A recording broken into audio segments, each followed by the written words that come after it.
শুভ দুপুর বন্ধুরা, সবাই কেমন আছো? চলে এসেছি দুপুরবেলা, দেখে নিই কি আজকে রান্না হয়েছে। চলো, এই যে ভাত,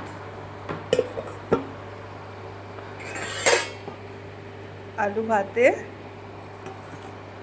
ভাতে বলতে ওটা আলুর চোখা, পেঁয়াজ দিয়ে, রসুন দিয়ে, কাঁচা লঙ্কা দিয়ে মাখা। এই যে পাঁপড় ভাজা,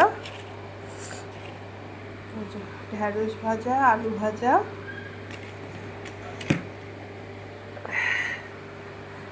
এখানে আছে পেঁপে ভাতে, এখানে একটু ঘি দিয়ে ঘিমে শাক ভাজা রয়েছে, ওটা ছেলে খাবে ওই জন্য রাখা আছে।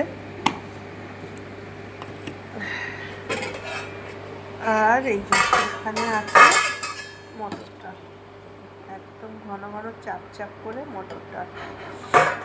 আর হচ্ছে এই যে ডিম ভাজা, ছেলের পেঁয়াজ ছাড়া খায় বলে ওর প্লেন করা রয়েছে।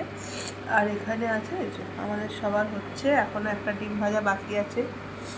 আমরা তিনজন প্রাণী, তিনজনের এখনও হচ্ছে, মানে দুটো এখানে তিনটে হয়েছে, এখনও একটা হবে। এই হচ্ছে আজকের মেনু। চলো আপাতত সবাইকে টাটা, পরে আবার তোমাদের সাথে দেখা হচ্ছে।